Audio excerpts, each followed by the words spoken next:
আমন্ত্রণ জানাচ্ছি আপডেট সংবাদে। শুরুতেই জানিয়ে দিব গুরুত্বপূর্ণ শিরোনাম, এরপরেই থাকবে বিস্তারিত। ইরান ইসরায়েল পাল্টাপাল্টি হামলার মধ্যেই এবার কাতারে মার্কিন ঘাঁটিতে হামলার খবর নিশ্চিত করল ইরান। এদিকে উস্কানি দিলে আবার জবাব দেওয়ার হুঁশিয়ারি আইআরজিসির। আর থাকছে ইরানের রহস্যময় মিসাইল সিটির খোঁজে মরিয়া ইসরায়েল। আরও জানিয়ে দিব নেতানিয়াহুকে হাঁটু গেড়ে না বসানো পর্যন্ত হামলা চলবে বলছে ইরান। আর জানিয়ে দিব আজকের মধ্যে যুদ্ধবিরতি চায় ইসরায়েল, খামেনির সম্মতির অপেক্ষা। সর্বশেষ জানিয়ে দিব সংঘর্ষের মধ্যে ইরানের ক্ষমতায় বসার স্বপ্ন দেখছেন যিনি। শুনছিলেন সংবাদ শিরোনাম, এখন বিস্তারিত। তার আগে অনুরোধ থাকবে ভিডিওতে একটি লাইক দিন এবং কমেন্টস করে জানিয়ে দিন কোন জেলা থেকে বা কোথা থেকে আমাদের সঙ্গে যুক্ত রয়েছেন। কাতারকে জানিয়েই মার্কিন ঘাঁটিতে হামলা করে ইরান। কাতারে অবস্থিত মার্কিন বিমান ঘাঁটি আল হুদাইদে ক্ষেপণাস্ত্র হামলার আগে দেশটিকে অবহিত করেছিল ইরান। 3 জন ইরাকি কর্মকর্তার বরাত দিয়ে নিউজ টাইমস জানিয়েছে, সম্ভাব্য প্রাণহানি কমানোর জন্য কাতারের কর্মকর্তাদের এই হামলার তথ্য আগেই জানিয়ে দিয়েছিল তেহরান। প্রতিবেদনে বলা হয়, ইরান চেয়েছিল পারমাণবিক স্থাপনাগুলোতে মার্কিন হামলার প্রতিশোধ নিতে, একই সঙ্গে পরিস্থিতি যাতে সহজ শান্ত করা যায় সেই নিশ্চয়তাও রাখতে চেয়েছিল। এর আগে 2020 সালে কাসেম সুলাইমানির হত্যার জবাবে ইরাকে মার্কিন ঘাঁটিতে ক্ষেপণাস্ত্র হামলার আগেও ইরাক সরকারকে অবহিত করেছিল ইরান। কাতার ইরানের এই হামলাকে তাদের সার্বভৌমত্বের নির্লজ্জ লঙ্ঘন হিসেবে নিন্দা জানিয়েছে। এর আগে কাতারের রাজধানী দোহার আকাশে অধিকাংশ বিস্ফোরণের শব্দ শোনা গেছে। আল উদাইদা ঘাঁটি লক্ষ্য করে ক্ষেপণাস্ত্র নিক্ষেপ করা হয়েছে বলে আল জাজিরার প্রতিবেদনে বলা হয়েছে। একই সঙ্গে ইরাকেও একটি মার্কিন ঘাঁটিতে ক্ষেপণাস্ত্র নিক্ষেপ করার খবর পাওয়া গেছে। শনিবার দিবাগত রাতে ইরানের 3 পারমাণবিক স্থাপনায় হামলা করে যুক্তরাষ্ট্র। ইরানের পক্ষ থেকে আগে জানানো হয়েছিল, যুক্তরাষ্ট্র যদি সরাসরি হামলা চালায় তবে তার কঠিন জবাব। এখনও পর্যন্ত মার্কিন প্রতিরক্ষা বিভাগ কিংবা কাতার সরকার আনুষ্ঠানিক বিবৃতি দেয়নি, তবে ইরান হামলার কথা স্বীকার করেছে। আল হুদাইদা ঘাঁটিতে ঘিরে উচ্চ সতর্কবার্তা ইতিমধ্যে আরোপ করা হয়েছিল। এটি মধ্যপ্রাচ্যের যুদ্ধ আরও গভীর এবং যুক্তরাষ্ট্রকে সরাসরি ইরান ইসরায়েল সংঘাতে জড়ানোর ইঙ্গিত দিতে পারে। উস্কানি দিলে আবারও জবাব দেওয়ার হুঁশিয়ারি আইআরজিসির। ইরানের ইসলামিক রেজলিউশনারি গার্ড কর্পস আইআরজিসি কাতারে অবস্থিত মার্কিন আল উদাইদা বিমান ঘাঁটিতে ক্ষেপণাস্ত্র হামলা চালানোর বিষয়টি নিশ্চিত করেছে। বাহিনীটি এই হামলাকে ইরানের পারমাণবিক স্থাপনাগুলোতে মার্কিন যুক্তরাষ্ট্রের স্পষ্ট আক্রমণের প্রতিশোধ হিসেবে অভিহিত করেছে। সেই সঙ্গে আরও যে কোনো আগ্রাসন আসলে তার বিরুদ্ধেও জবাবের হুঁশিয়ারি দিয়েছে। সোমবার রাতে কাতারের অবস্থিত মার্কিন ঘাঁটিতে হামলার পর আইআরজিসি এই বিবৃতি এলো। আল জাজিরা জানিয়েছে, তসনিম সংবাদ সংস্থা কর্তৃক পরিচালিত এক কঠোর বার্তায় বিবৃতিতে আইআরজিসি সতর্ক করে দেয়, আরও যে কোনো আগ্রাসন আসলে এর বিরুদ্ধে বল প্রয়োগের মাধ্যমে জবাব দেওয়া হবে। বিবৃতিতে উল্লেখ করা হয়, ইরান তার সার্বভৌমত্ব, আঞ্চলিক অখণ্ডতা বা জাতীয় নিরাপত্তার বিরুদ্ধে কোনো আগ্রাসনকে কখনো জবাবহীন রাখবে না। আইআরজিসি জানিয়েছে, এই অভিযানটি ইরানের সর্বোচ্চ জাতীয় নিরাপত্তা পরিষদের সঙ্গে সমন্বয় করে করা হয়েছে। আরও উল্লেখ করা হয়, জায়নির সত্তা ভেঙে ফেলা পর্যন্ত প্রতিরোধ অব্যাহত থাকবে। এবার ইরানের রহস্যময় মিসাইল সিটির খোঁজে মরিয়া ইসরায়েল। মধ্যপ্রাচ্যে উত্তেজনা এখন উচ্চ পর্যায়ে। ইসরায়েল প্রথমে হামলা চালিয়েছে ইরানে, পাল্টা জবাবে প্রতিদিনই রকেট ছড়েছে তেহরান। এর মধ্যে যুক্তরাষ্ট্র ইসরায়েলকে সমর্থন জানিয়ে শনিবার রাতে আঘাত এনেছে ইরানের বেশ কয়েকটি পরমাণু স্থাপনায়। তবে এসব হামলার পরও থেমে নেই ইরান, নিয়মিতভাবে পাল্টা হামলা চালিয়ে যাচ্ছে। বিশ্লেষকরা বলছেন, ইরানের এই অব্যাহত জবাব দেওয়ার পেছনে অন্যতম শক্তির উৎস হল তাদের ভূগর্ভস্থ মিসাইল সিটি।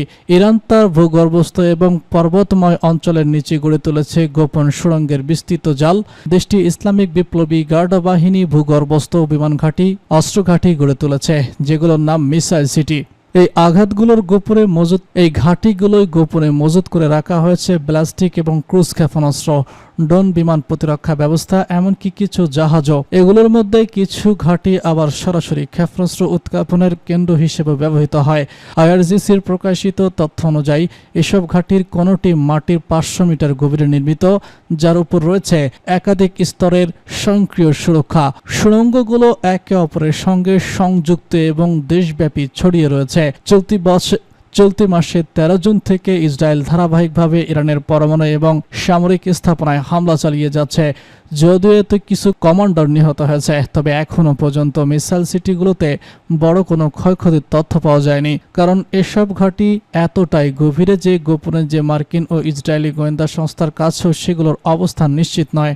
যুক্তরাষ্ট্রভিত্তিক থিঙ্ক ট্যাঙ্ক এনডিএফির এক বিশ্লেষক মেহবান বেন তেলের বলেছেন, উপগ্রহের নিজি এরিয়া মজুদ ও উৎক্ষেপণ করার উপযোগী করে ঘাঁটিগুলো নির্মাণ করা হয়েছে, সেগুলো চিহ্নিত করাই এখন সবথেকে বড় চ্যালেঞ্জ। বিবিসি ফর্দি বিভাগ বলছে, এসব ঘাঁটির ভিতরে রয়েছে রকেট লঞ্চার সহ ট্যাঙ্কার সারি, যেগুলো মাটির নিচে দিয়ে সরে গিয়ে নির্ধারিত স্থানে গিয়ে রকেট উৎক্ষেপণ করে। এমন একটি ভিডিওতে দেখা যায় সমুদ্র তীরবর্তী একটি ট্রাক থেকে সরাসরি রকেট ছোড়া হচ্ছে।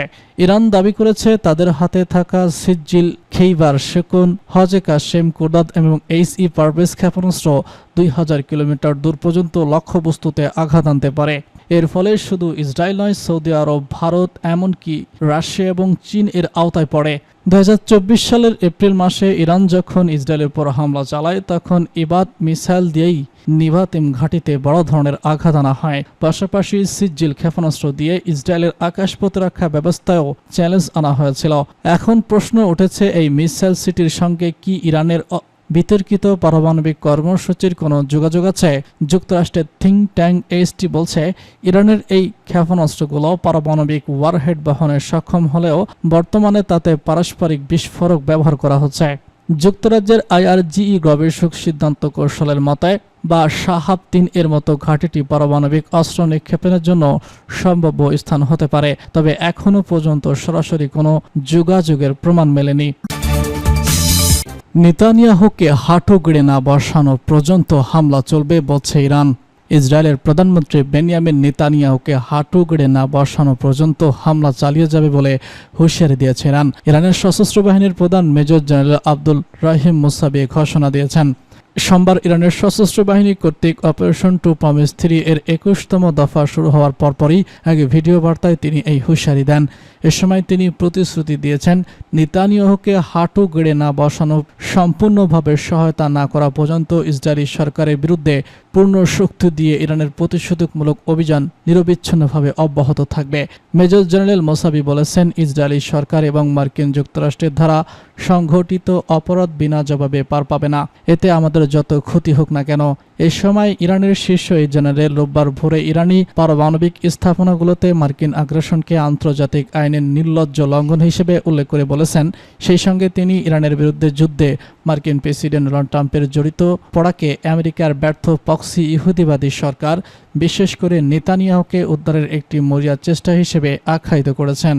মেজর জেনারেল মোসাবি বলেছেন, পরাজয়ের জেরে নেতানিয়াহুর পতন প্রত্যক্ষ করার পর ট্রাম্প এই বপরোয়া কাজের মাধ্যমে তাকে কৃত্রিম বিশ্বাস প্রশ্বাস দেওয়ার সিদ্ধান্ত নেন। ট্রাম্পের সরাসরি নির্দেশে রোববার সকালে মার্কিন বোমারু বিমান ইরানের 3টি পারমাণবিক স্থাপনা ইস্পাহান, নাতাঞ্জ এবং ফোর্দো লক্ষ্য করে বিমান হামলা চালায়, যা বিশ্বজুড়ে ব্যাপক সমালোচনার সৃষ্টি করে। আজকের মধ্যেই যুদ্ধবিরতি চায় ইসরায়েল, খামেনি সম্মতির অপেক্ষা। ইরানের সঙ্গে চলমান সংঘর্ষ দ্রুত শেষ করতে চায় ইসরায়েল, এমন বার্তা দিয়েছে দেশটির শীর্ষ কর্মকর্তারা। তবে এই যুদ্ধবিরতির চূড়ান্ত সিদ্ধান্ত এখন ইরানের সর্বোচ্চ নেতা আয়াতুল্লাহ আল খামেনির উপর নির্ভর করছে বলে জানিয়েছে ইসরায়েলি গণমাধ্যম। ইসরায়েলি সরকার সম্প্রচার সংস্থা স্ক্যানার বরাত দিয়ে জানানো হয়, তেল আবিব চাইলে আগামী কয়েকদিনের মধ্যেই সামরিক অভিযান শেষ করতে হবে। এমনকি খামেনি সম্মত হলে আগামীকালই যুদ্ধবৃত্তি ঘোষণা আসতে পারে। ইসরায়েলি এক কর্মকর্তা বলেছেন, আমরা সংঘাত দীর্ঘায়িত করতে চাই না, আমাদের লক্ষ্য পূরণ প্রায় সম্পন্ন হয়েছে। তবে যদি খামেনি উত্তেজনা বাড়িয়ে তোলেন তাহলে যুদ্ধ আরও দীর্ঘায়িত হতে পারে। ইসরায়েল দাবি করেছে, ইরানের পারমাণবিক কর্মসূচি পুরোপুরি ধ্বংস না হলেও এতে গুরুতর ক্ষয়ক্ষতি হয়েছে। তাদের ভাষায় অপারেশন ডাইনিং লাইন এর মাধ্যমে ইরানের পারমাণবিক ও পরমাণু ক্ষমতা অনেকটাই পিছনে ঠেলে দেওয়া সম্ভব হয়েছে। ইসরায়েলি কর্মকর্তারা আরও সতর্ক করে বলেছেন, যদি খামেনি মার্কিন বাহিনী এবং যুক্তরাষ্ট্রের স্বার্থে হামলার নির্দেশ দেন তাহলে যুক্তরাষ্ট্রের তরফ থেকে পাল্টা প্রতিক্রিয়ায় মারাত্মক রূপ নিতে পারে। বিশ্লেষকদের মতে ইসরায়েলের এই বক্তব্য একটি কৌশলগত বার্তা, যার মাধ্যমে তেহরানের উপর চাপ তৈরি করা হচ্ছে যুদ্ধ থেকে সরে আসার জন্য। এখন দেখার বিষয় ইরান কি পদক্ষেপ নেয়, যুদ্ধবিরতির পথে এগোবে নাকি প্রতিশোধ চালিয়ে যাবে। ইরানের সংঘাতের মধ্যেই ইরানে ক্ষমতায় বসার নতুন স্বপ্ন দেখছেন যিনি। মার্কিন বিমান হামলায় ইরানের পারমাণবিক স্থাপনায় ব্যাপক ক্ষয়ক্ষতির খবরে যখন গোটা মধ্যপ্রাচ্য উত্তেজনার পারদ চরমে, তখন আলোচনায় উঠে এসেছে ইরানের সাবেক শাহ মোহাম্মদ রেজা পাহলভির পুত্র এবং নির্বাসিত রাজপুত্র রেজা পাহলভি।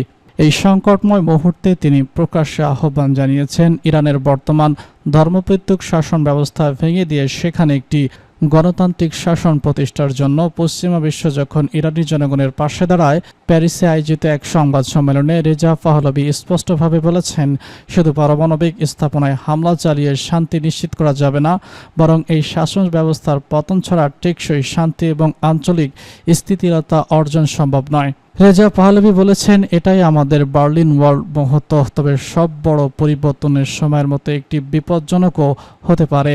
এর মতে এই মুহূর্তে পশ্চিমাদের উচিত হবে ইতিহাসের পুরনো ভুল না করে সঠিক সিদ্ধান্ত নেওয়া। তিনি বলেছেন, আপনারা যদি সত্যি মধ্যপ্রাচ্যের শান্তি এবং পরমাণু নিষ্করণ চান, তাহলে এই শাসন ব্যবস্থার পতন ছাড়া উপায় নেই। দমের নিপীড়নের ভিত্তিতে টিকে থাকা এই সরকারকে টিকিয়ে রাখার স্বার্থ অর্থ বিপদে দীর্ঘায়িত করা।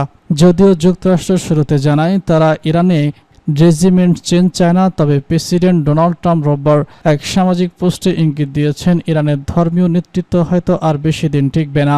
এই পরিস্থিতিতে রেজা পাহলভি জানান, ইরানের সর্বোচ্চ নেতা আয়াতুল্লাহ আল খামেনি ও তার ঘনিষ্ঠ মহল দেশ ছাড়ার প্রস্তুতি নিচ্ছেন। যদিও এই দাবির পক্ষে তিনি কোনো প্রমাণ উপস্থাপন করেননি।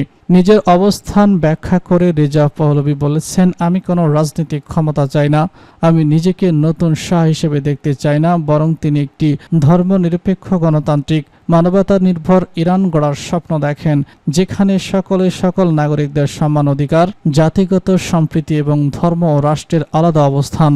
প্রসঙ্গত 1979 সালের ইসলামী বিপ্লবের পর থেকে রেজা পাহলভি যুক্তরাষ্ট্রের নির্বাসনে বসবাস করছেন।